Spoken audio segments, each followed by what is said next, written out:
بسم اللہ الرحمن الرحیم۔ شروع اللہ کے نام سے جو بڑا مہربان نہایت رحم والا ہے۔ الحمد للہ رب العالمین، الصلاۃ والسلام علی سید المرسلین، اما بعد فاعوذ باللہ من الشیطان الرجیم، بسم اللہ الرحمن الرحیم۔ قال اللہ سبحانہ وتعالی فی القرآن المجید والفرقان الحمید، ان رحمت اللہ قریب من المحسنین۔ وقال اللہ سبحانہ وتعالی فی شان حبیبہ، ان اللہ وملائکتہ یصلون علی النبی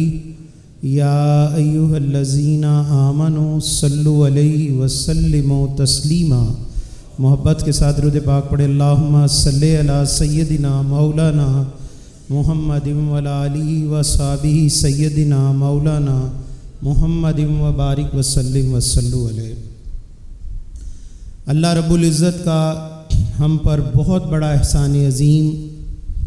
کہ اس پاک ذات نے ایک مرتبہ پھر ہمیں اپنے مرشد مربی کے قدموں میں بیٹھنے کی توفیق عطا فرمائی، اور یہ اجتماع جو عید کے دن کی طرح روشن ہے، منور ہے،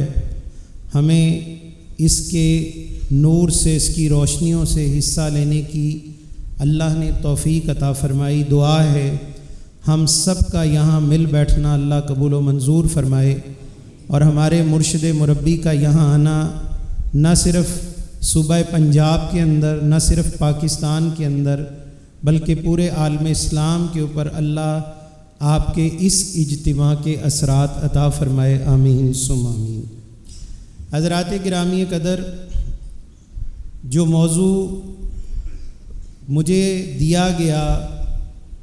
وہ موضوع خانقاہی نظام اور اس کی اہمیت ہے۔ یہ موضوع وہی موضوع ہے کہ جس خانقاہ میں ہم بیٹھ کر دنیا اور آخرت کی بہاریں سمیٹ رہے ہیں۔ جس طرح ہر ایک مسجد اس کا قبلہ اللہ کے گھر کی طرف ہے، خانہ کعبہ کی طرف ہے، اور ہر مسجد کو نسبت بیت اللہ سے ہے، بین اسی طرح ہر خانقاہ کا قبلہ گنبد خضرا ہے، حضور سے اس کی نسبت ہے۔ اور اولیاء اللہ کی جتنی محنت ہے، اللہ والوں کے جتنے کمالات ہیں، ان کا محور، ان کا مرکز خانقاہی نظام کے ذریعے چلتا ہے۔ ہمارے معاشرے میں دو طرح کے طبقات ہیں۔ ایک وہ طبقہ جو خانقاہی نظام کو رہبانیت اور تجرد کے ساتھ جوڑ دیتا ہے، عیسائیت کے ساتھ جوڑ دیتا ہے، اور یہ اسلام کے اندر اس کو ایک بدعت تصور کرتا ہے۔ اور دوسرا طبقہ وہ ہے کہ جو اپنی خانقاہوں سے جڑ گیا، لیکن اس کے باوجود وہ اس کے اثرات، اس کے اصل جو فوائد ہیں وہ امت تک پہنچانے میں ناکام رہے۔ لیکن قربان جائیے، اللہ تعالیٰ نے ہمیں ایسے مرشد کامل دیے جنہوں نے اس خانقاہ کو انقلابی خانقاہ بنا دیا۔ کوئی رسمی جگہ نہیں بنائی، کوئی رسمی مرکز نہیں بنایا۔ جس طرح کہ میں عرض کر رہا ہوں کہ دو طرح کے طبقات ہیں، اور جو طبقہ خانقاہوں، جنہوں نے اس خانقاہوں کی بنیاد رکھی، خانقاہ کا تصور واقعی اسلام سے پہلے بھی تھا، پہلے انبیاء کے دور میں بھی اللہ کے صالحین، ان کے امتی اللہ کا ذکر کرنے کے لیے ایسی جگہ بنایا کرتے تھے۔ گوتم بدھ جیسا عظیم ترین انسان کہ جس کے بارے میں یہ گمان ہے کہ وہ شاید اللہ کے نبی ہیں، تو آپ کے بارے میں آتا ہے کہ آپ نے 12 سال تک فاقہ کشی اختیار کی، کہ مجھے اللہ کا گیان حاصل ہو، مجھے اللہ کا عرفان حاصل ہو، لیکن 12 سال کے بعد 12 سال خوراک کیا رہی؟ ایک گھونٹ پورے دن کے اندر دودھ کا یا 2 گھونٹ اور ایک لقمہ روٹی یہ کھایا کرتے تھے۔ 12 سال کے بعد گوتم بدھ کہتے ہیں کہ میں اس نتیجے پر پہنچا کہ فاقہ کشی سے اللہ کا عرفان نہیں ملتا۔ پھر انہوں نے 40 دن برگد کے درخت کے نیچے بیٹھ کر مراقبہ کیا، غور و فکر کیا، اور 40 دن میں انہیں اللہ کا عرفان حاصل ہوا۔ یہ ایک سلسلہ ہے کہ پچھلی امتوں میں بھی خانقاہی نظام کا ایک وجود نظر آتا ہے، لیکن وہ نامکمل تھا، اور جو اس کی مکمل صورت حضور علیہ الصلاۃ والسلام کے دور مبارک سے شروع ہوتی ہے، وہ اصحاب صفا کا ڈیرہ ہے، وہ ان کا چبوترا ہے جو اللہ کے رسول پاک کے در پر پڑے رہتے تھے، کہ وہ فقراء جن کا کوئی رشتہ نہ تھا، تعلق نہ تھا، دنیا جنہیں اپنانے کو تیار نہ تھی، اور ان کا قبلہ 24 گھنٹے رسول پاک کا در تھا، اور ان کی شان یہ تھی کہ اللہ بھی فرماتا میرے محبوب آپ ان کے ساتھ رہیں، انہیں خود سے جدا نہ کریں، اور ان کا مرتبہ اتنا زیادہ کہ صحابہ کرام رضوان اللہ علیہ مجمعین، اجل صحابہ بھی ان کی زیارت کیا کرتے، ان کے ساتھ احترام اور اخلاق کا معاملہ کیا کرتے، کیونکہ یہ نظام خانقاہی کی ابتدا تھی۔ پھر جیسے جیسے ادوار گزرتے چلے گئے، وقت گزرتا چلا گیا، خانقاہی نظام پوری دنیا میں رائج ہوا، شام میں، ایران میں، یمن میں، عراق میں، اور اس کے بڑے دور رس نتائج نکلے، اور سب سے پہلا جو نتیجہ اس کا یہ نکلا کہ اللہ والوں کو ایک مرکزیت کی ضرورت تھی کہ جہاں بیٹھ کر اللہ کے نیک بندوں کو منظم کیا جائے، اللہ کے نیک بندوں کو منظم کیا جائے۔ آج بھی خانقاہ کا تصور یہی ہے کہ لوگوں کو نیکی کے اوپر تنظیم سازی کی جائے، جوڑا جائے، انہیں ایک روش دی جائے، انہیں ایک ہدایت کا صحیح رستہ دکھایا جائے۔ ابھی ہمارے پیر بھائی، ہمارے علماء یہ گفتگو کر رہے تھے، قبلہ فیاض مصطفی صاحب فرما رہے تھے کہ علم، وہ جو بندہ علم اس لیے سیکھے کہ میں بحث کروں، اور علم اس لیے سیکھوں کہ میرا ترہ اونچا ہو جائے، اللہ اس کو جہنم میں ڈالتا ہے۔ آج اگر انٹرنیٹ اٹھایا جائے، آج اگر آپ کسی بھی فیس بک پر، یوٹیوب پر دیکھیں، 98% علماء اسلام کی وہ تصویر پیش کر رہے ہیں جو سوائے مذاق اور بربادی کے، اسلام کی بربادی کے کچھ نہیں ہے۔ ایسے ایسے مسائل کہ امت کو لڑانے کے لیے صحابہ کرام اور اہل بیت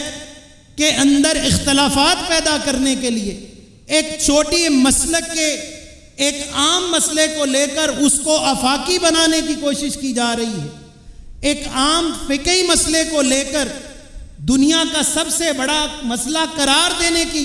کوشش کی جا رہی ہے، اور ادھر ایک اللہ کا ولی، میرا مرشد،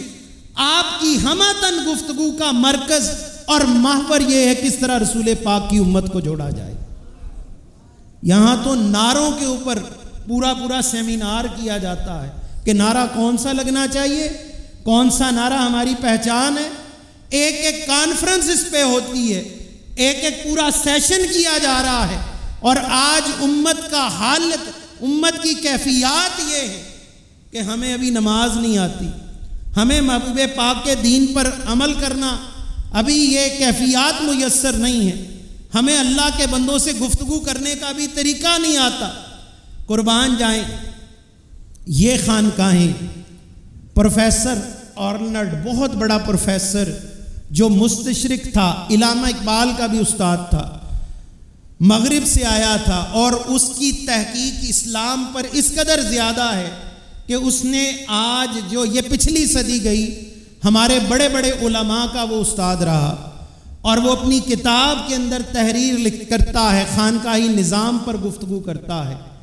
کہ جو خانقاہی نظام اس کے سب سے بڑے اثرات اسلام پر واقع ہوئے وہ کیا تھے؟ وہ بر صغیر پاک و ہند پر پہلے گفتگو کرتا ہے۔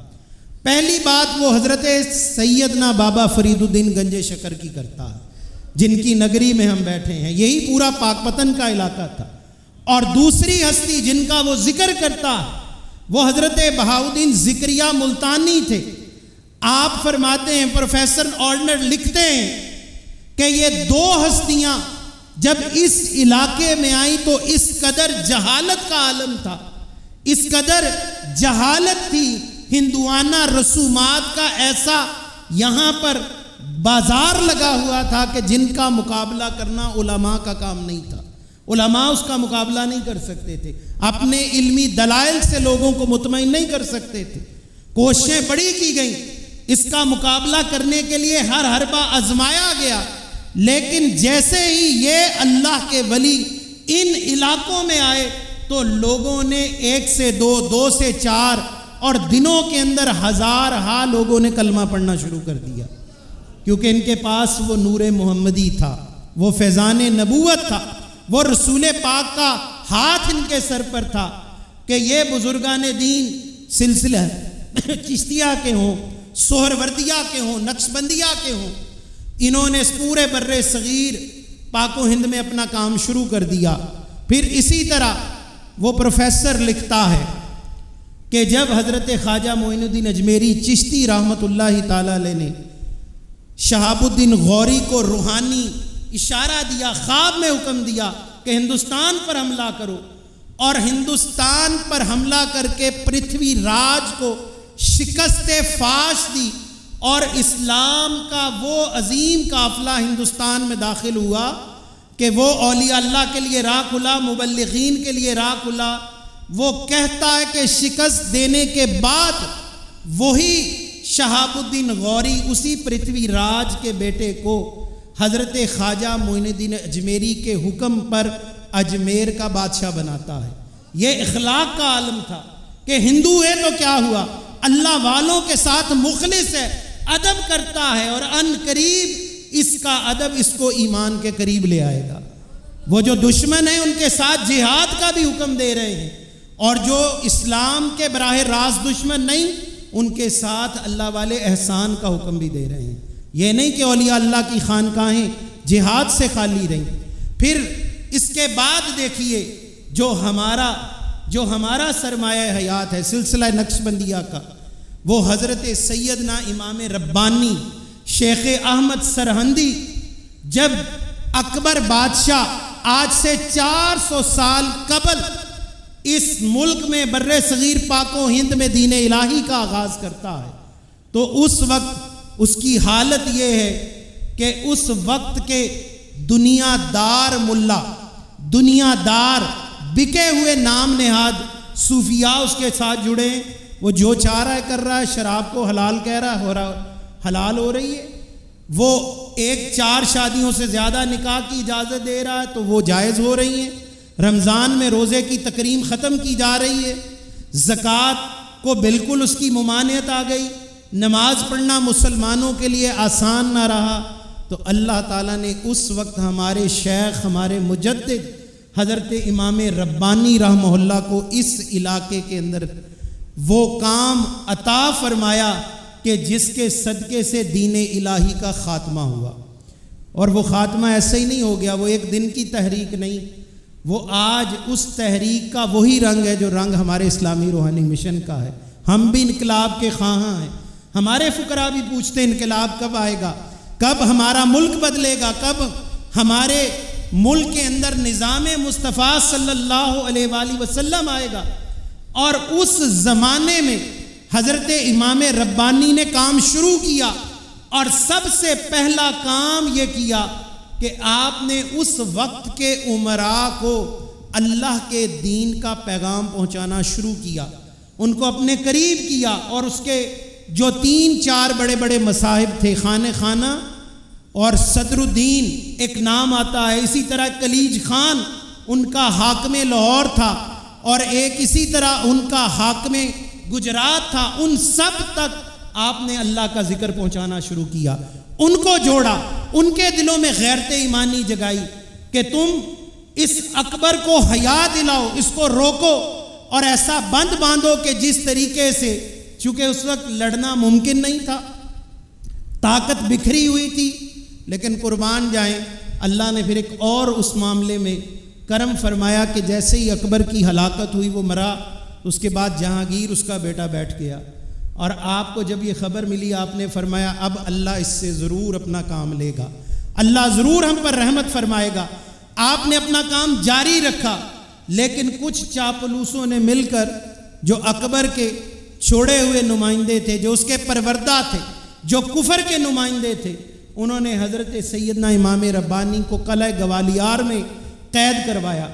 اور اس قید، وہ بظاہر قید تو بڑی عجیب لگ رہی تھی، پریشان کن حالت تھی، لیکن قربان جائیں لوگوں کے دل وہاں بدلنا شروع ہوئے، بدلتے گئے۔ اللہ والوں نے قید و بند کی صحبت میں رہ کر بھی اللہ کا نام نہیں چھوڑا، کام نہیں چھوڑا، کام وہی کرتے رہے، اور 90,000 لوگوں کو آپ نے دوبارہ اسلام کی طرف رجوع کروایا۔ وہ آپ کے غلام بن گئے، آپ کی تابع داری میں آئے، اور وہی جہانگیر تھا کہ جو آپ کی اتباع کرنے والا بنا، اور پھر وہی نتیجہ نکلا کہ اورنگزیب عالمگیر کے آنے تک رستہ ہموار ہو چکا تھا، اور جب جیسے ہی اورنگزیب عالمگیر آیا تو ہندوستان میں دوبارہ مساجد بننا شروع ہو گئی، اور دوبارہ خانقاہیں تعمیر ہونا شروع ہو گئیں۔ اللہ والوں کے لیے کام آسان ہو گیا۔ وہ جو مشرکانہ اور وہ جاہلانہ رسومات تھی، وہ سلسلہ نقش بند میں ہمارے کامل ترین شیخ نے اس کام کی ایسی باغ دوڑ سنبھالی کہ آج وہ چلتے چلتے کام ہمارے پیر و مرشد تک آ پہنچا۔ یہ بھی انہی کے نمائندے بیٹھے ہیں، ہم بھی اسی انقلاب کے دائی ہیں۔ یہ خانقاہ بھی اسی خانقاہ سے متصل ہے کہ جس نے پورے ہندوستان کا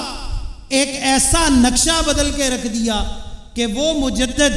کہ جنہوں نے اس زمانے کے اندر،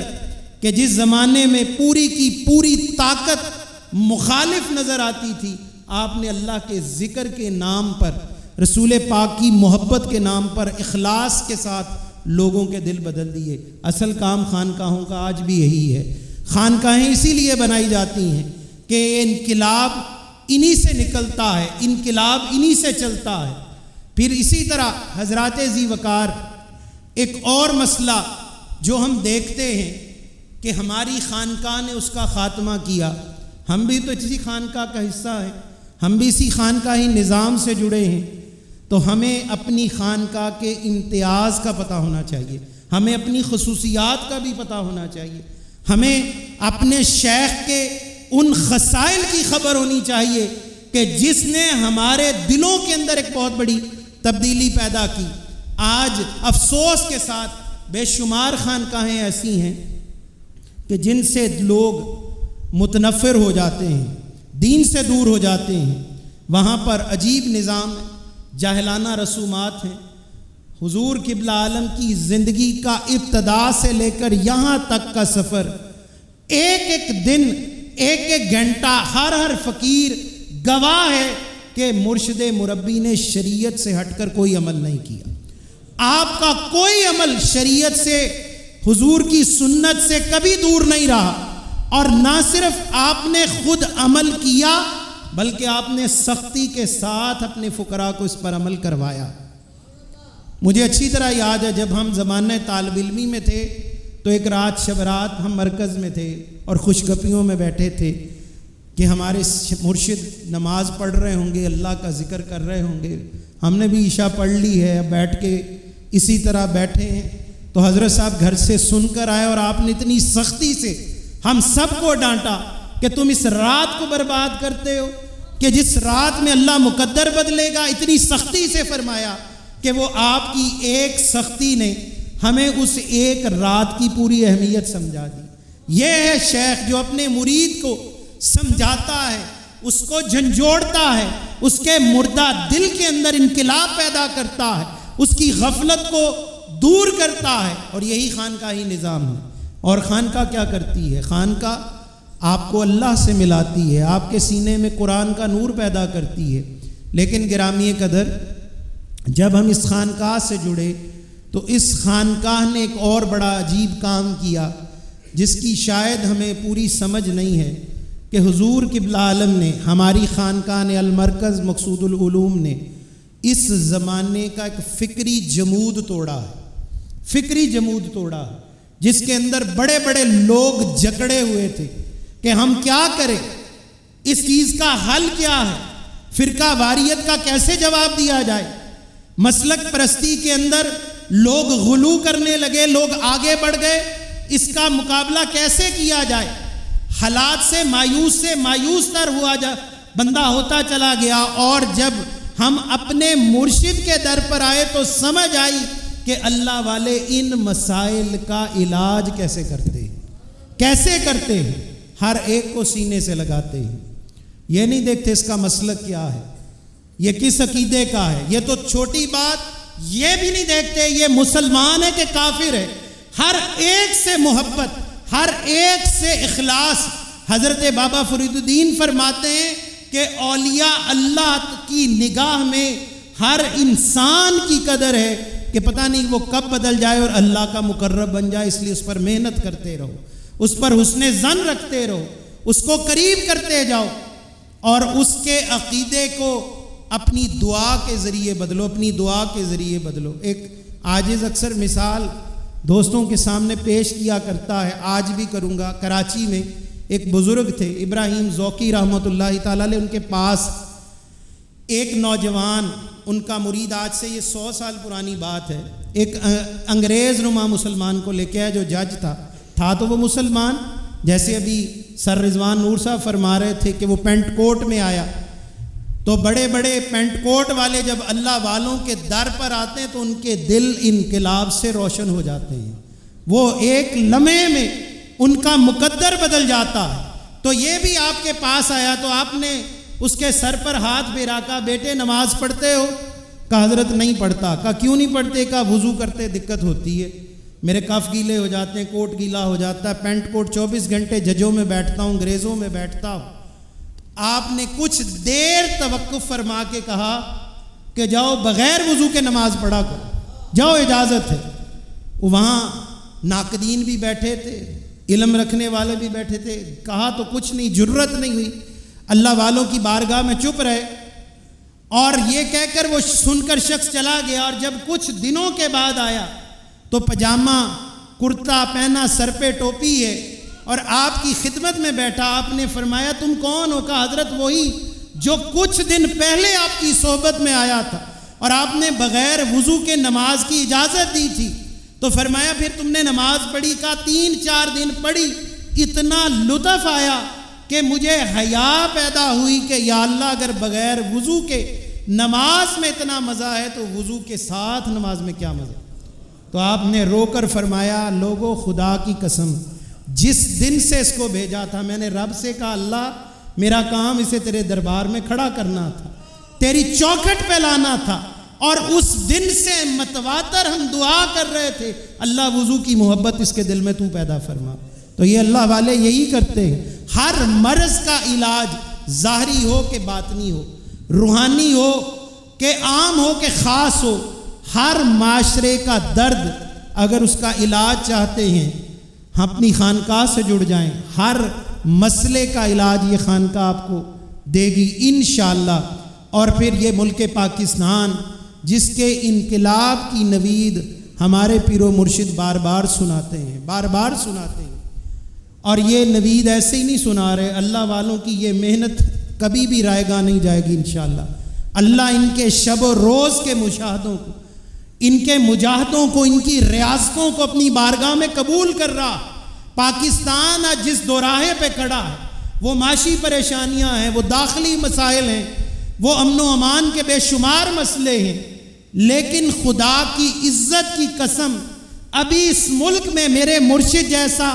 ایک پر نور وجود موجود ہے۔ جب تک یہ موجود ہے انشاءاللہ اس ملک کی کبھی کوئی مٹی کو چھو نہیں سکتا، اس ملک کی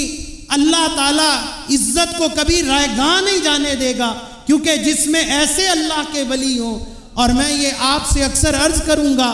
کہ جس طرح ہم ہر دور کی بات کرتے ہیں، ایک دور پیرانے پیر کا تھا، ایک دور بابا فرید کا تھا، ایک دور سیدنا داتا علی حجویری کا تھا، اور مبارک ہو یہ دور دور مقصود ہے،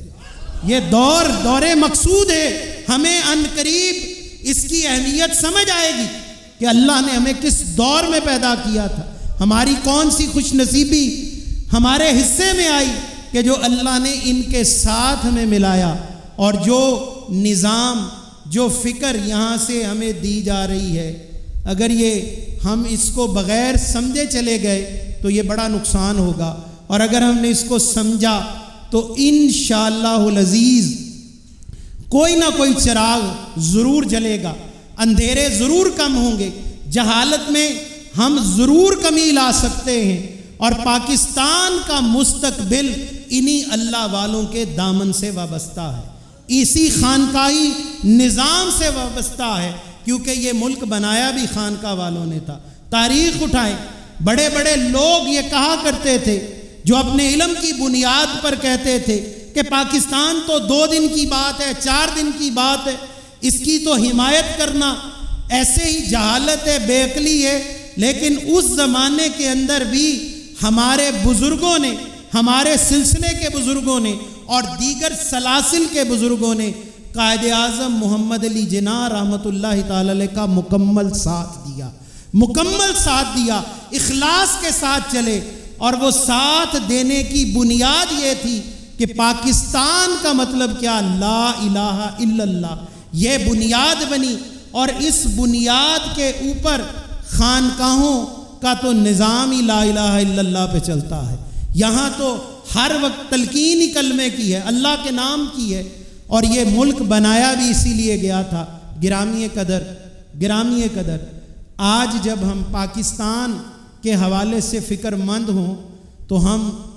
اس کا ایک علاج ضرور کر سکتے ہیں۔ ہم صدر وزیر اعظم تو نہیں بن سکتے، ہم کوئی جنرل کرنل تو نہیں بن سکتے، ہم اس ملک کے ایک ادنا سپاہی بن کر اپنے ملک میں اپنے مرشد کا پیغام ضرور پہنچا سکتے ہیں۔ اور وہ پیغام کیا ہے کہ فرقہ واریت سے کیسے بچا جائے، وہ پیغام کیا ہے کہ لوگوں کے دلوں میں لوگوں کی عزت پیدا کی جائے،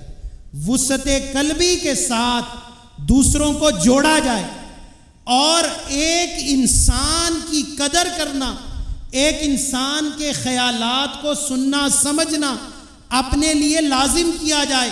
تاکہ پاکستان میں ایسی فضا قائم ہو کہ جس سے ایک اعلیٰ تربیت کا ماحول پیدا ہو، اور وہ انشاءاللہ اتنے لوگ یہ تربیت یافتہ ہو رہے ہیں، لاکھوں اس کو دیکھ کر ہوں گے،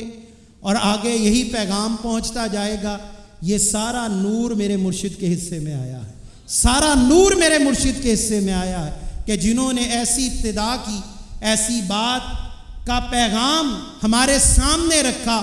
جو یقیناً پاکستان کا، امت مسلمہ کا ہر مسئلے کا حل ہے۔ اللہ تعالیٰ سے دعا ہے وہ پاک ذات ہم سب کو دین متین کی کامل ترین سمجھ عطا فرمائے، اللہ اپنے محبوب پاک کا سچا عشق عطا فرمائے، اور اللہ ہمیں اپنے مرشد کے قدموں سے جڑا رہنے کی توفیق عطا فرمائے۔ وما علینا الا البلاغ۔